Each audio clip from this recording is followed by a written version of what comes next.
Wouldn't it be wonderful if we could teach the gullible to never be so comfortable with lies they eat like comfort food? To disregard the bogus claims and pseudoscientific claims. Can you imagine just how much indeed the world would change? No more political predators playing on the populace with ilkas and plots to shift and kill metropolis. No more villains with the title in the Bible holding phony temper Bibles like the stuff they teach is vital. Imagine it was normal to have to prove a claim you make. And folks really feel ashamed to express some content that was fake. It's not to say we never make mistakes. It's just to say we go out of our way to show the evidence it takes. Remain skeptical while you travel the road. The reason stay strapped with logic and facts. That's what it is, yo. Keep reality intact to help the truth grow. Question every claim, especially the ones you believe in. Remain skeptical while you travel the road. The reason. Howdy, and welcome to another exciting episode of Road to Reason, A Skeptic's Guide to the 21st Century. Howdy. Yes, I tried to do that as dull as I could. Howdy, really? Howdy. Howdy. We in Virginia. Hi, everybody. I'm Tiffany Harding. Yes, you are. Oh, welcome to Road to Reason for this Sunday, August 6, 2017. So we got a good show today. We're going to be talking about separation of church and state under the Trump administration and the boondoggle mess that is. But we have some news and announcements up first, so we're going to go ahead and cover those. Why don't we talk about the news? You got a news story you want to start off with, or you want me to start off with mine? I do have a news story because it kind of leads into what we're going to talk about. I think we should wait. You do yours first, and then I'll do mine. Okay. And then you do yours again. All right, so if I'm acting a little weird, it's because I have a lot of back pain. I apologize. Don't hate me for it. Sorry.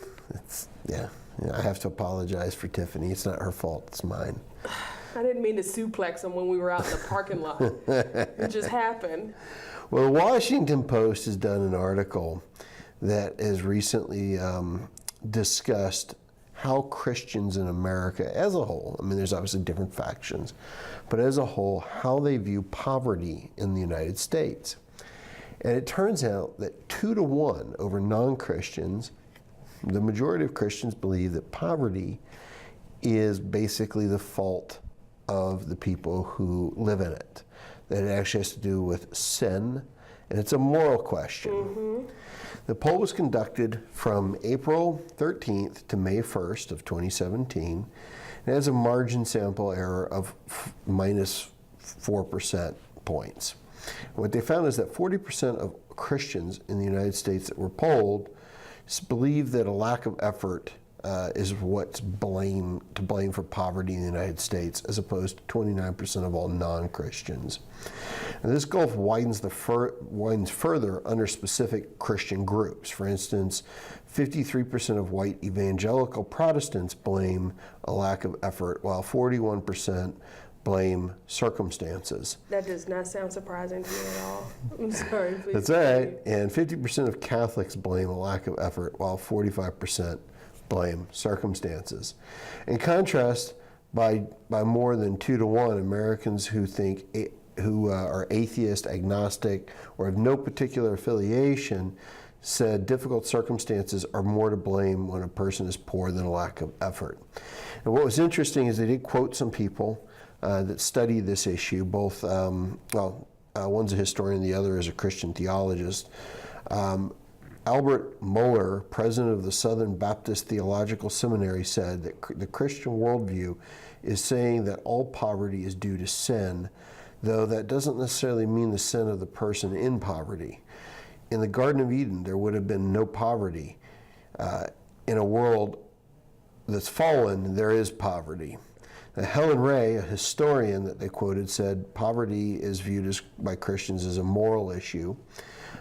They believe that they can't fix it, that they just need to focus on saving the soul. Fixing the economy or fixing a soul, which one's more compassionate? After all, the world's about to end anyway. So what do you spend your time and energy on? I think it's a way that they use to justify not treating those people with any kind of compassion. Yeah. Because it's not the circumstance, it's their moral failing. So that means we can ignore them and pretend that their poverty is something inherent to bad behavior. Yeah, or as this is also indicating, it may not be the individual, it's just sin of man in general. It's like maybe you're the one good Christian in that community and you're suffering, It's not your fault. It's the fault of the sinners around you. Oh. So there's that. They got that going for them too. So yeah, if you're in poverty, it's either your fault or it's other people's faults around you for their sinning. And I like how it says that there was no poverty in the Garden of Eden. I didn't know there was an economy in the Garden of Eden. I didn't know there was trading in apples. Trading in apples. So yeah, and circumstances were there. I guess technically you could eat from from the garden as long as you didn't bother to acquire the knowledge that came along with it. So as long as you were dumb and ignorant, you could be happy.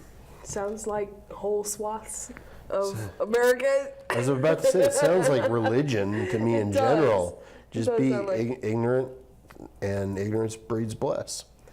So there's that. So that's my news story. I know you said bliss, but it sounded like butts. I'm so sorry. It's not the type of show we're making, Tiffany. So my news story is going to sort of connect with what we're going to talk about today. So I'm sure you're all aware that Utah is a heavily Mormon state. And so for the first time, the Mormon Church's top lobbyist is now writing the laws in Utah. He's been picked to run the office that drafts the laws. And his name is John Q. Cannon. And he's been paid by the Mormon Church before in the past to advocate and lobby on the church's behalf to the broader state government. And so he's officially a part of the government now. So things like Proposition 8, those were his babies. Preparation H? Actually, you know what? I don't know. I know there's a joke in there somewhere. I'm going to find it. I think I just made it. You just made it. But that's I believe it's a dangerous sort of doorway opening into this conflation between religious belief and governance. And that's a dangerous policy wherever it starts.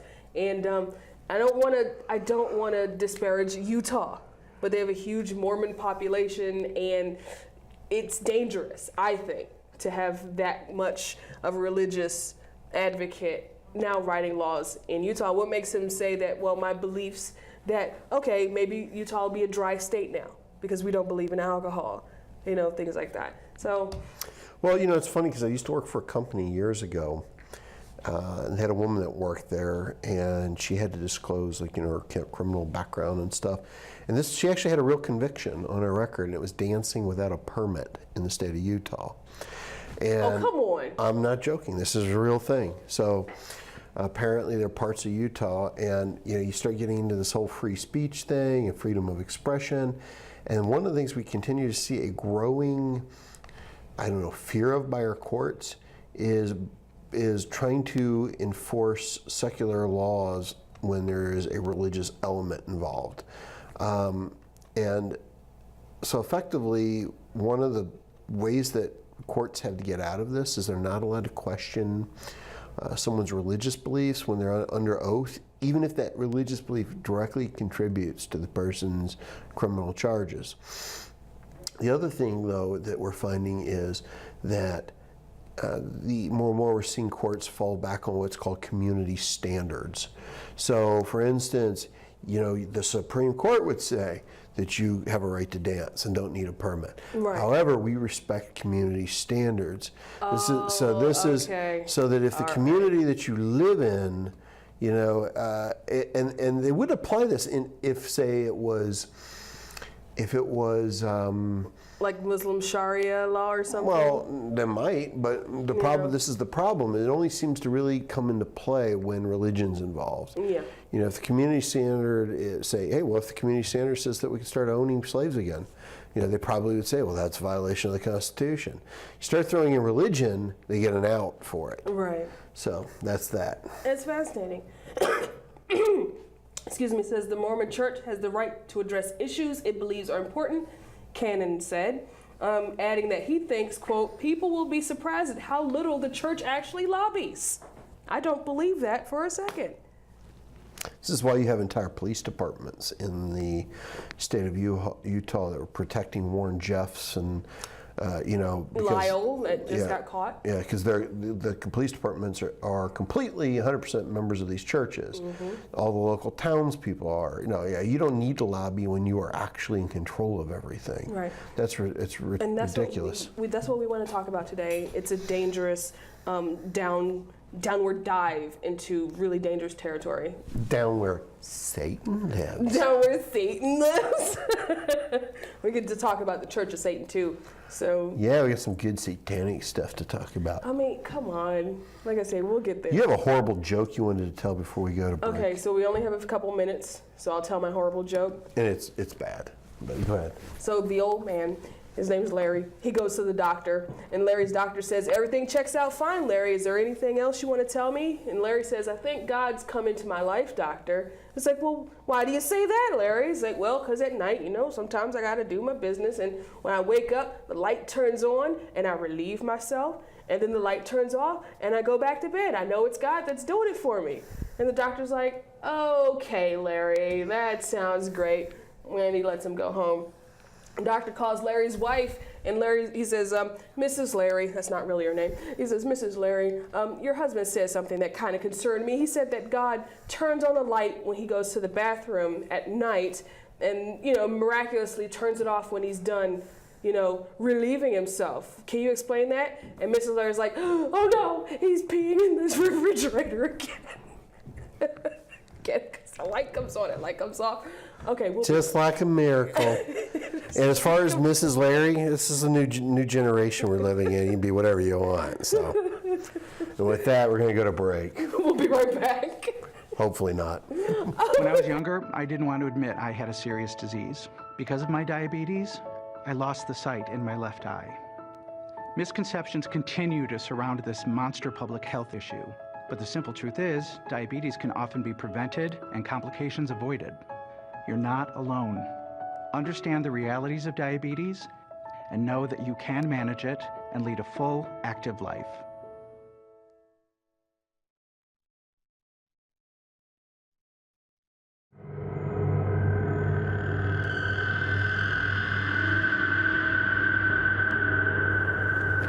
There's an alarming trend in the world today. Everywhere you go, people are saying that cinema is dead. But cinema is not dead. My name is Count Simon Gauntley, and on my television program, Count Gauntley's Horrors from the Public Domain, I make it my mission to resurrect forgotten film classics. I promise to dredge the sewers and ford the stagnant streams of film history to ensure that no film is truly lost to the ages. Count Gauntley and FPA. Keeping cinema alive! Alive! Alive!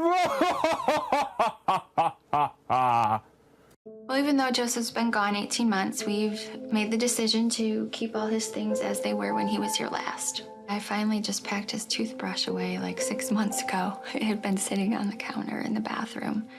And I was cleaning the bathroom one day and I just thought, okay, it's time to put the toothbrush in the medicine cabinet.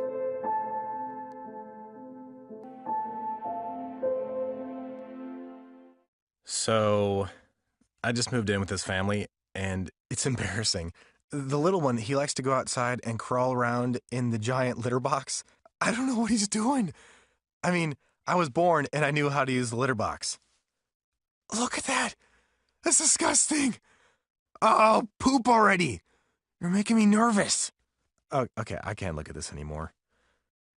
I really hope he grows out of this, for his sake.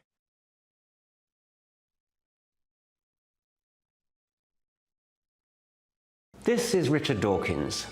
Doing commercials is unfamiliar territory for me, but I'm inviting you to watch Road to Reason, a skeptic's guide to the 21st century, on Fairfax Public Access every Sunday. Each week the hosts tackle wishful thinking, religion, pseudoscience, and the harm they cause, with a combination of facts, humor, and community involvement. They challenge believers to defend their faith and give you, the skeptic, a voice. With live call-ins for viewers and streaming on the World Wide Web, there's never a dull moment.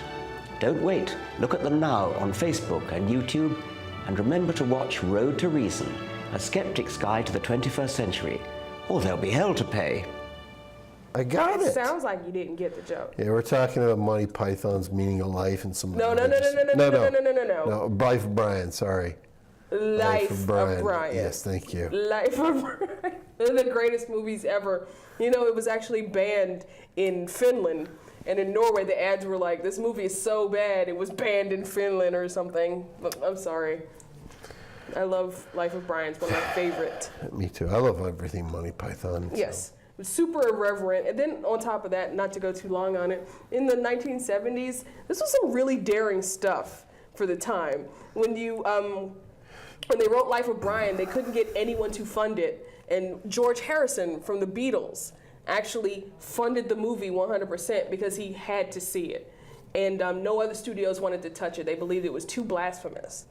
You know, it's fascinating how far we've come. Well, the whole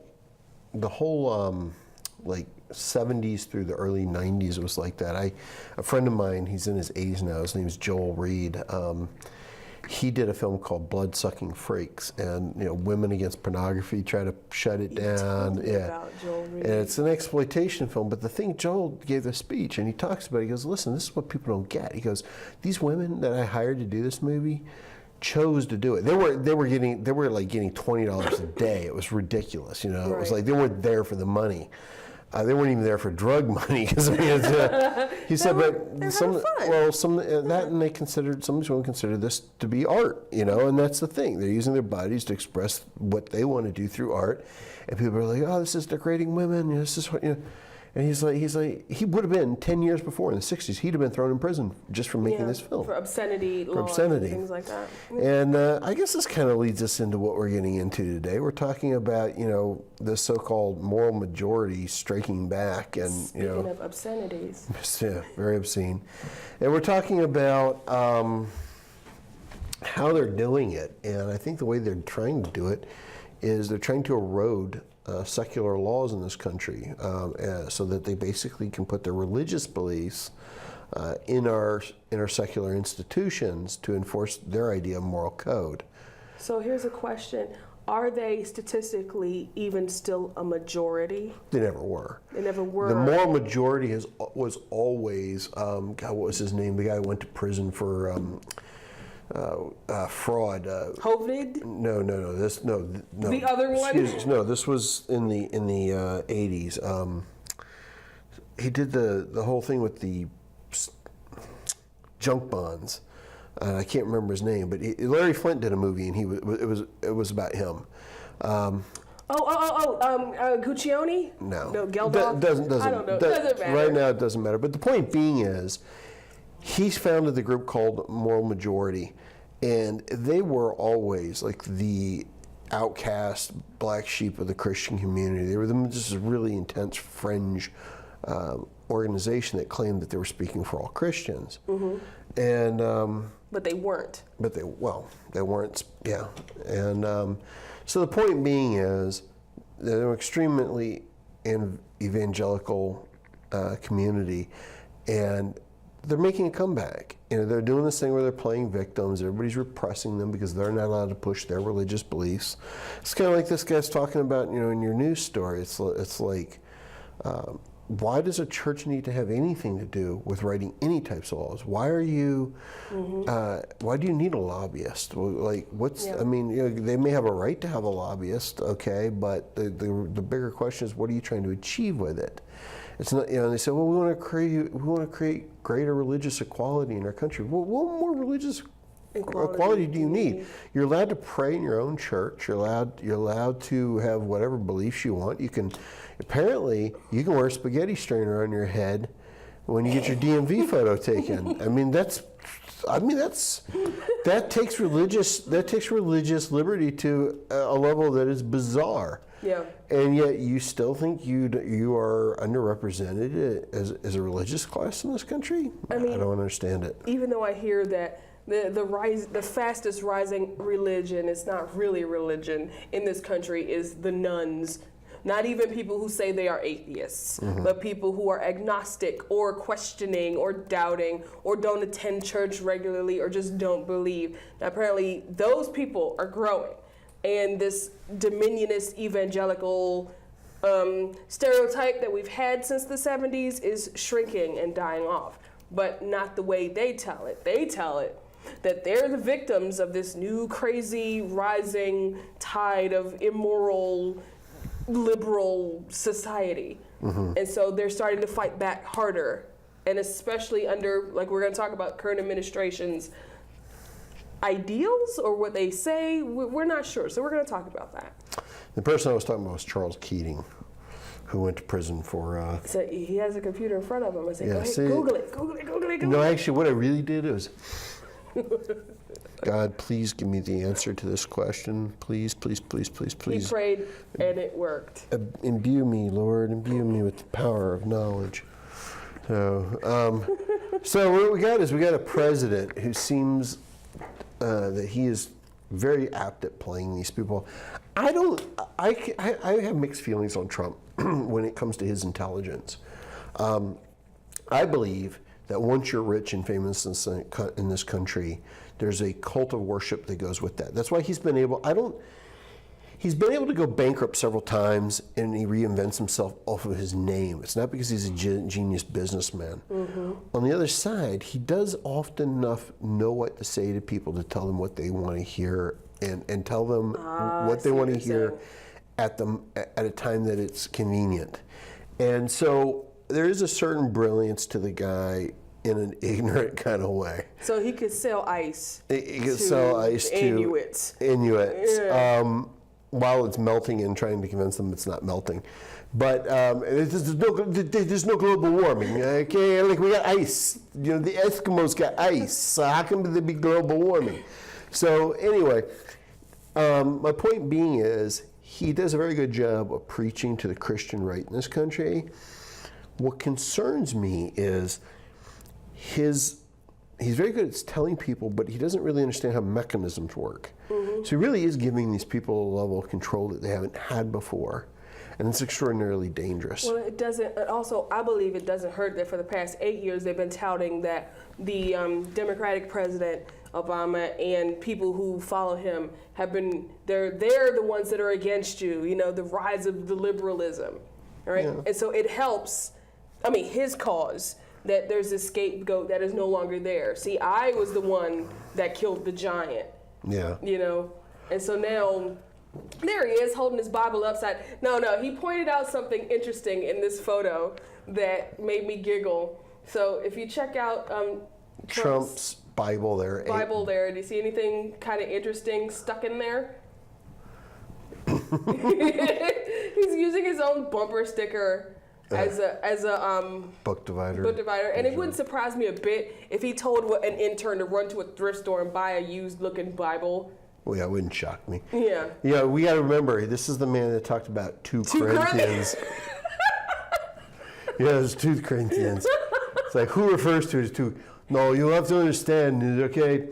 Back then they called it 2 Corinthians, but now it's 2, because that's the in thing. And then you know what? I'm a trendsetter. There are people out there who'll say it from now on. Yes. It's 2 Corinthians now. 2 Corinthians. So, you know, this is like when he won the election, he did this speech to the nation, and he was the first person that ever won an election in the last 60 years who didn't sign off with saying, God bless America. Oh, really? I just don't think it's at the top of his mind. I don't think so either. I don't think it's at the top of his mind. But I think he knows how to play people. I think he knows how to manipulate people. Can we take his picture off the screen, please? Okay, thank you. I just think that it's interesting that, you know, he also, like, we just had this news come out where his taped conversations with Mexico and some other countries came out. And what I actually really got from this, which is that there is a public face to Trump, but there is a guy who's trying to understand, and there's a guy who's trying to work behind the scenes to accomplish things. Right. So it isn't all just this belligerent, I just say it and believe it and it happens. He's on this phone basically begging these people to not look bad. And he's acknowledging in these conversations that he understands the mechanisms aren't him just blurting things out and that they happen. That's what he wants the appearance of. So when it comes to the religious right, The difference is he has people that will fall all over themselves to do what he wants because of what they want. It's the marketing, I think. You know, if you want to sell a product, especially if you already have a ready-made audience, you just have to know how to appeal to them. I think you have two different camps here that are trying to sell BS to people. And so they're kind of natural bedmates. You know, and it's kind of like... Oh, don't make me think of Trump in bed with somebody. Gross. Oh, yes. This is the orb of Siron here. Now, I love... if we get a shot of his face, like we go to the wide shot here of this, that'd be great. There's just... It's almost orgasmic. And the guy next to him is like, I don't know what he's doing, but I'm not digging this, man. You're not supposed to hump the orb. You're not supposed to hump the orb. Okay, can somebody please tell the president not to hump the orb? The orb picture is one of my favorites because it's ridiculous, but it's powerful. Well, what it is, it's a lighted globe, and what scares me is and we got another shot of them where there's a different look on his face that I think is very like, you know, you never really know what someone is thinking when there's a screen grab of them, you know. But this one here, like let's go to the close up on this. This is mine, bitches. Yep. Yeah, this is what. I'm not supposed to say bad words, but that's the look that's on his face. The thing about it, it's if you look at it closely, it's the world. Yeah, it's the world map. And so they have their hands on it. To me, it's like saying, "Yep, this is mine." But so you think a guy like this, who sees the world as his and theirs, is going to have a problem selling you out to somebody over religious ideology? I don't. But then you know what? I wonder if he really buys into this stuff, because we have a third orb picture where I think he actually converted. It shows the true nature. No, orb picture. The third orb picture? Yeah. We'll come back to that picture. There we go. That's the orb with the real power. Yeah, this is what Trump learned the hard way, which is that you don't run the orb. The orb runs you. This is a Palantir. I will say, he finally let his hair down in that picture. Well, I mean, it's no more, and that was from Lord of the Rings, but really it's no more silly than the picture we just watched in any religion, really, when you think about it. Well, and this is the thing. It's like what the primary focus of our show is separation of church and state, and why it's important. It's because what you hold is dear and valuable and religious and pious, someone else is going to look at as bizarre, and when you look at their religion, they see the same thing. Yeah. So do you really want people legislating laws that put their Mormon church above your belief in a state of Utah? Of course you don't. This is the reason why we have separation of church and state. And trying to explain to them that it's a good thing. Yes. That church and state is separate. They see it as an attack on everything they believe in. But it's actually a really good thing. It's all or nothing, because America is a country of different beliefs, different people. I mean, how many different Christian denominations are there? Right. You know? I mean, this is the one thing that people make a mistake about with atheists. They think we want to eradicate religion. The fact is, we came to a determination a long time ago we can't. Yeah. I mean, I hate to. I mean, I don't hate to say it.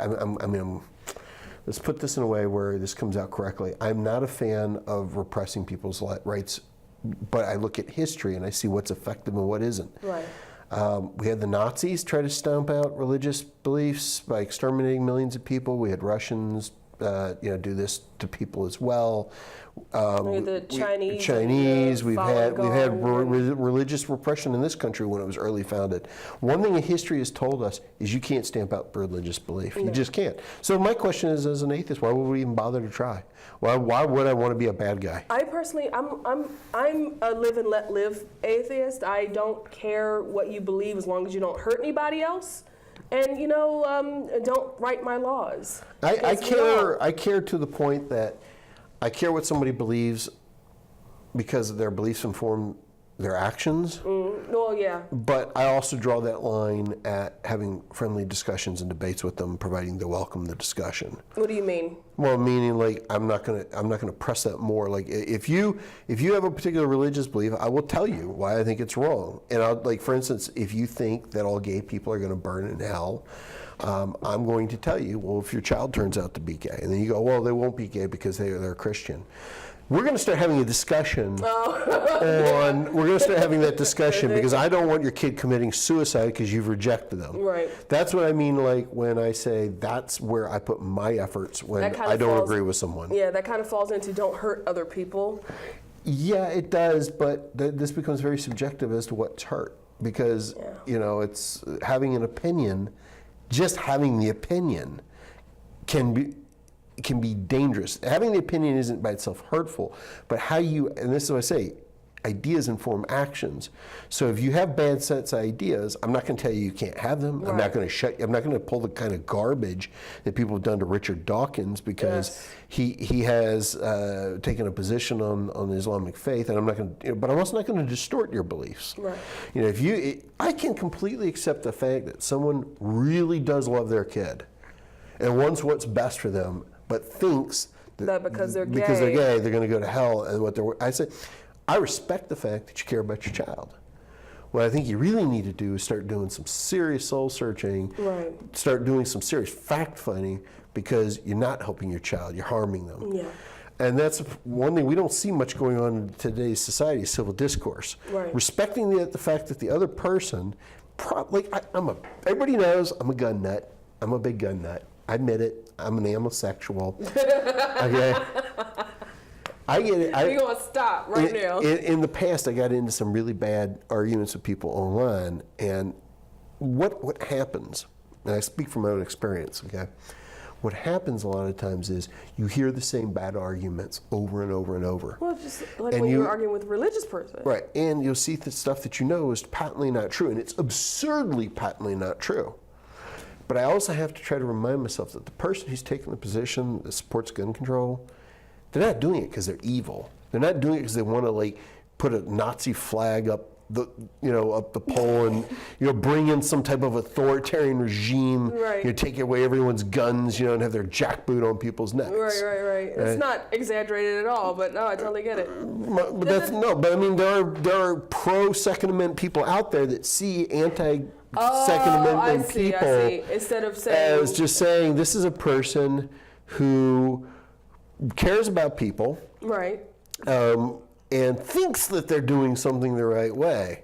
But what this is where I owe it to them and to myself and to everyone else involved, is to share the evidence that I have that I feel will inform that person differently. See, this is why, like with religion, you got somebody who believes in something like here, like deep inside, and there's nothing that's going to shift that. I don't agree. It happens all the time, and this is a question because it's connected to ego. It is ego, and that's the thing. You have to approach from a non-ego standpoint. Like, let's talk about the thing what happened with Richard Dawkins, right? Yeah.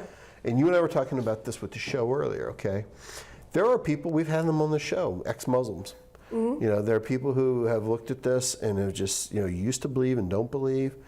One of the big mistakes that I think that I've seen a lot of people make when they're attacking the Muslim faith is calling Muhammad a pedophile. Oh yeah, we talked about that. Yeah, calling him a pedophile. Because of... All right, when you look at Muhammad, all right, he had many, many wives. I think it was probably like somewhere around 20 plus.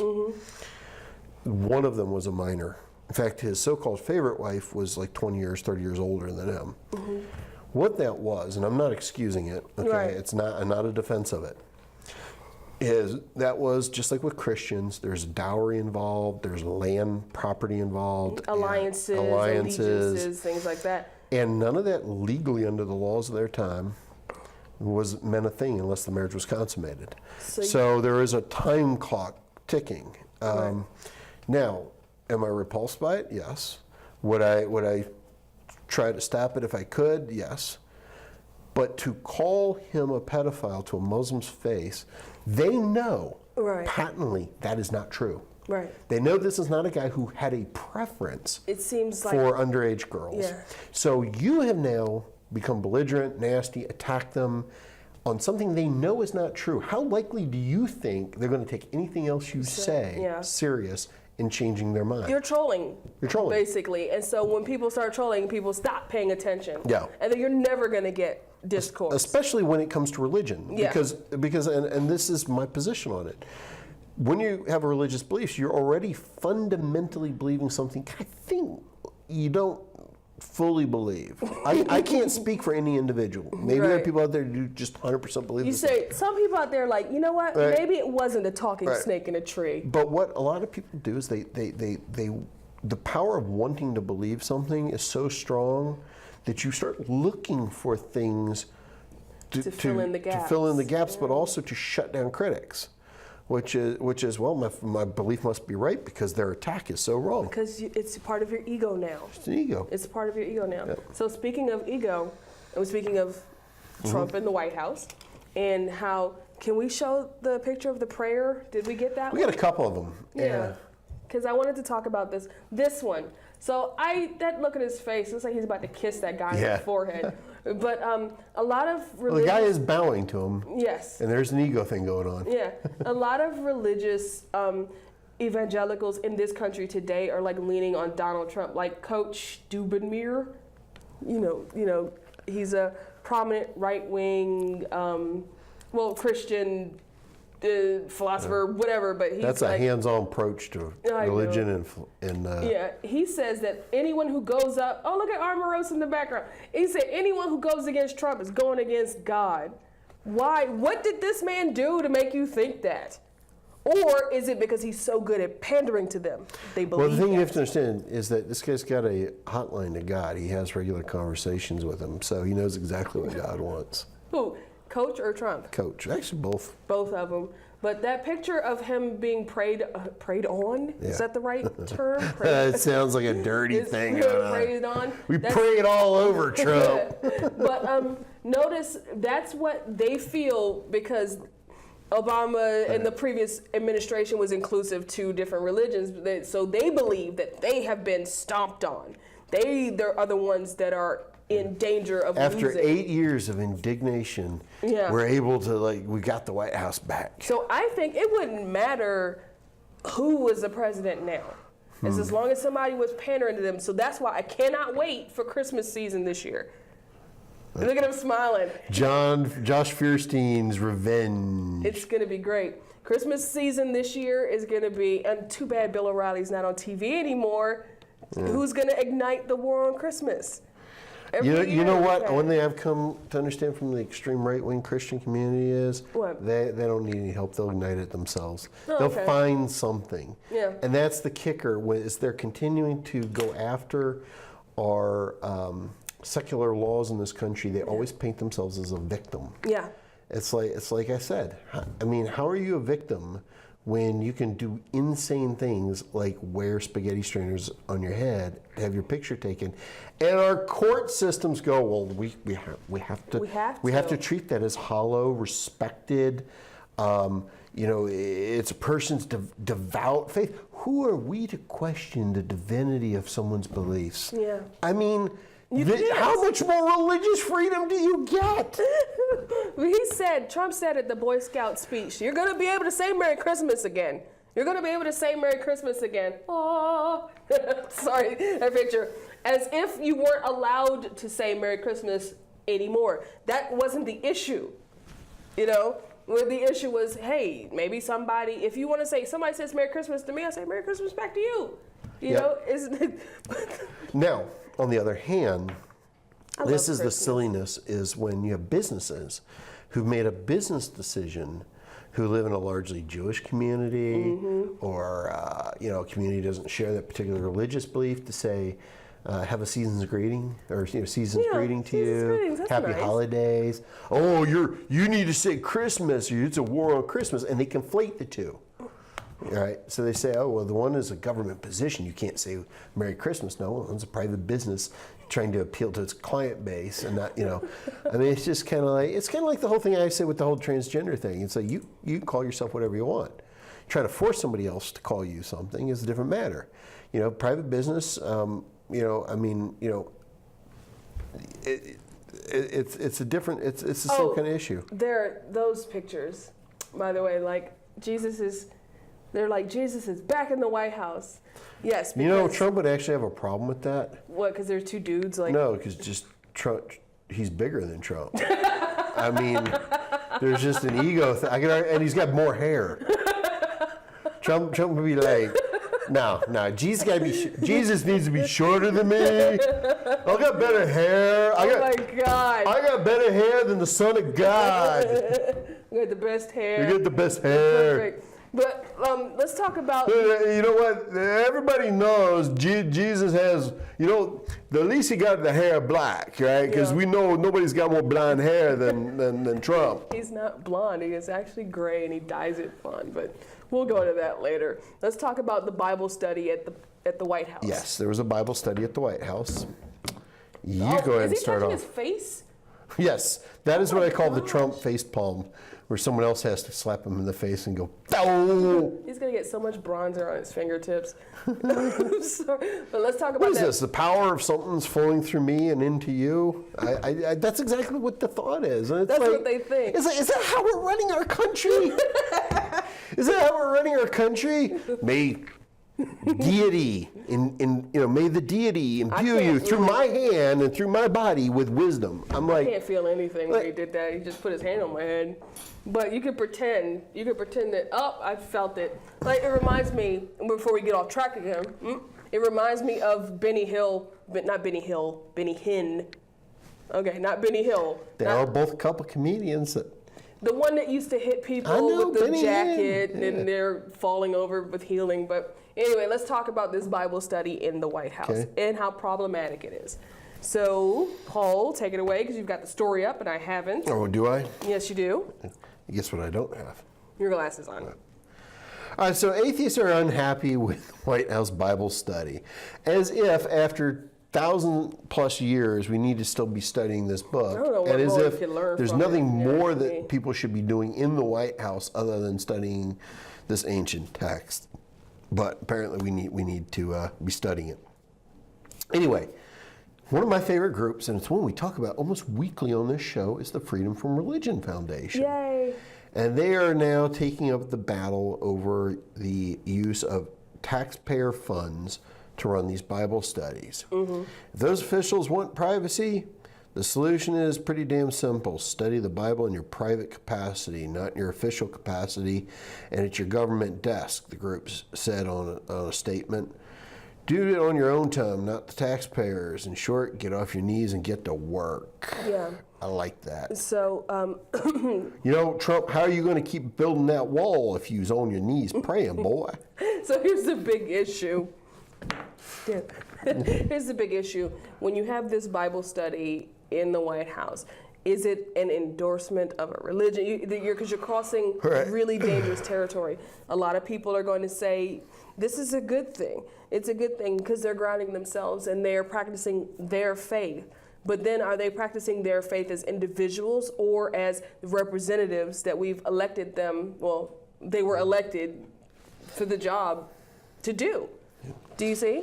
I mean, I see two primary issues with this from an outsider's point of view. Okay. One is marking territory, which is basically saying this is a Christian administration. This is this particular type of Christian administration. If you're not a member of this type of evangelical faith, you don't fit here. Right. And it also says we are publicly displaying that this is what the government kind of endorses. That this is what we as an administration are pushing for, is this type of evangelical type of theology. And I think it all, and then there's the other side of this, which is the taxpayer-funded side. Who's paying for this? Right. Who's paying for the materials? Are these people doing this on normal work hours? Is this being done on government property? We're not. I do a lot of events. I do public events, both film and live stage stuff, and I do them at the museums in D.C. And let's say you want to have a wedding in the Air and Space Museum. Can't have it. Do you know why? Why? Because it has potential religious overtones in it. Oh. That sounds awesome, though, Right. by the way, a wedding in the Arab Right. spaces. But you can have a corporate event there Oh, okay. because it's secular. Right. So What if I say my wedding is secular? maybe you'd have to probably do a bunch of loophole stuff or whatever, but the problem, I think a lot of just the general policies is people don't want to start getting into where's that threshold cross. Which is a good thing. Yeah. It's a good thing because it's either, like we were saying earlier, it's either all or nothing. Yeah, You can't single out one religion, but you can't endorse another one. exactly. And there's nothing wrong with that. That's a good thing. That's a good thing. It's a good thing. Because, and it's a good thing even if you're an evangelical, because Yeah. what if you're an evangelical Christian living in Utah? You really want to be living under those laws? Right. And you got your Mormon guy writing your Yeah. laws. See, it's the same thing. So the thing about it is Trump pandering to a base that won't leave because of that one issue, and he just knows how to market. He's like P.T. Barnum.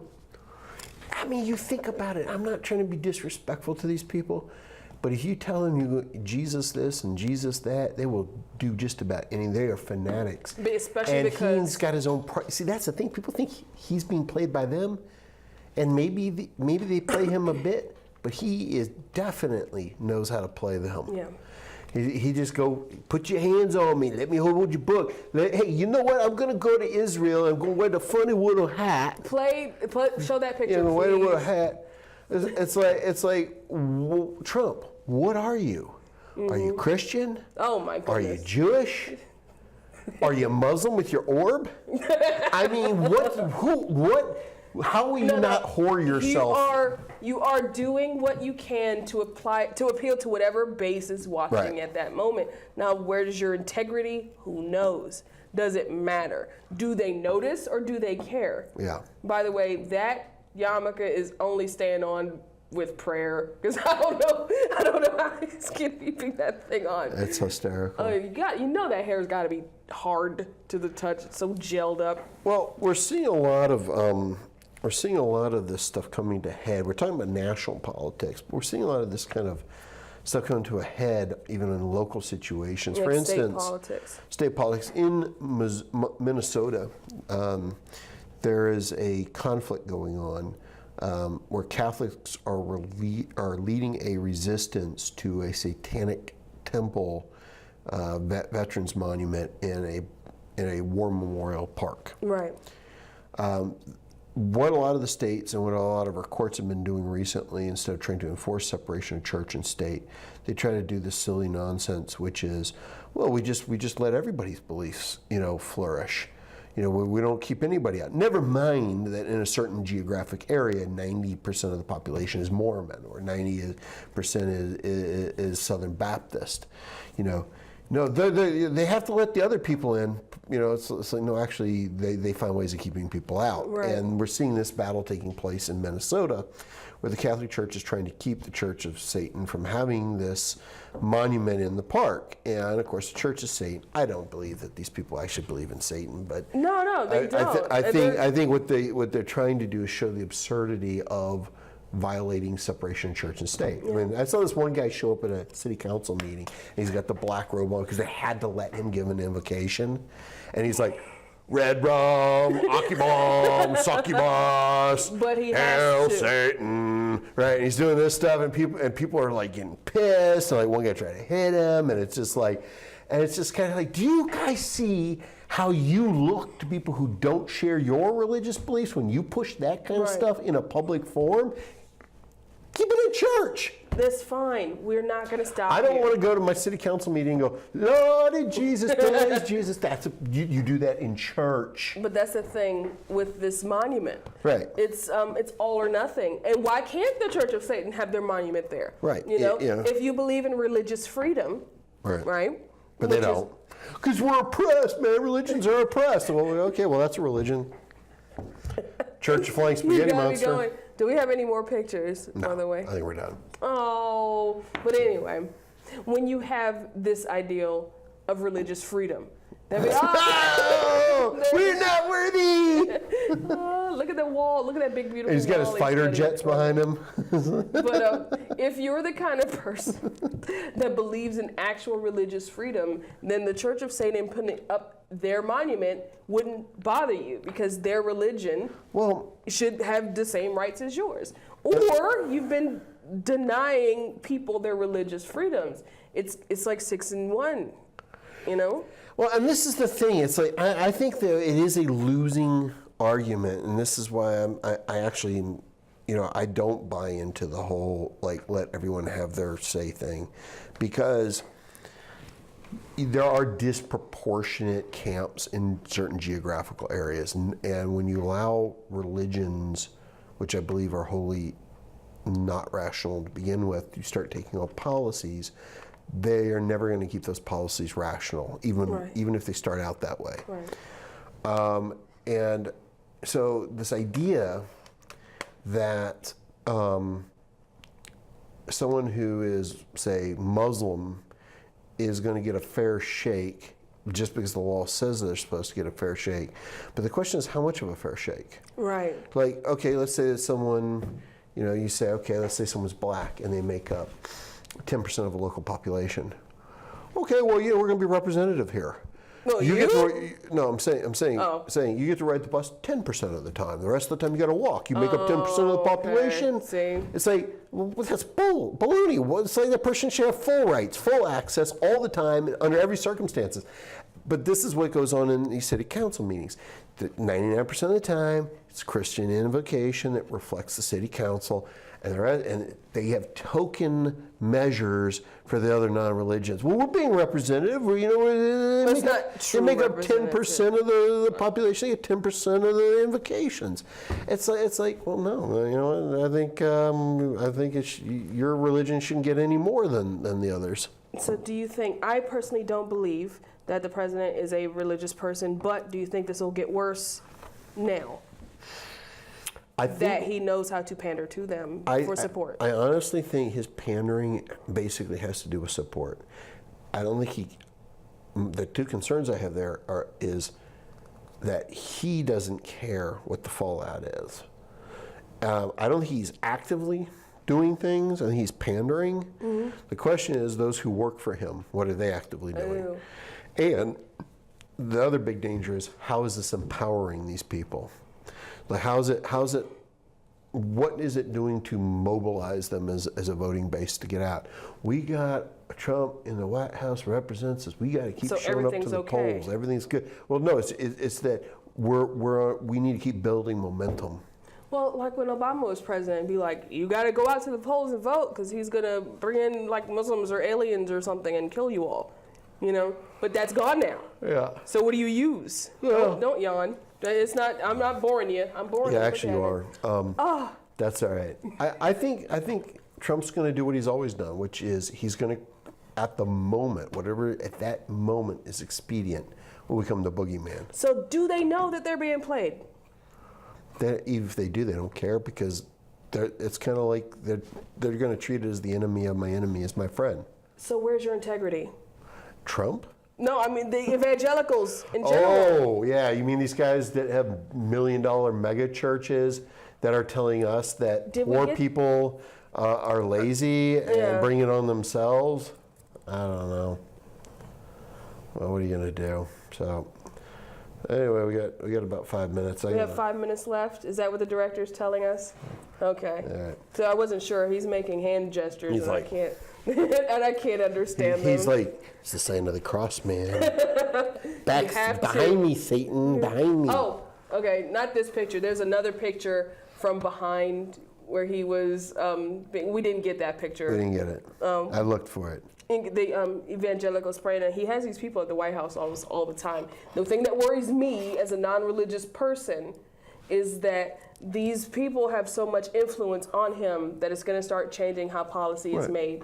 And you can see there's a lot of government in that picture. Yeah. Okay? You see Vice President's there. I see Ben Carson's there. Ben Carson's there is a what's her name? Kellyanne Conway, or way off to the right. Way off to the side. And I forget the guy's name. Is that Don King? That sure is. No. That hair. Yes, it No. is. Yes, it is. But anyway. Go back to it. No, wait.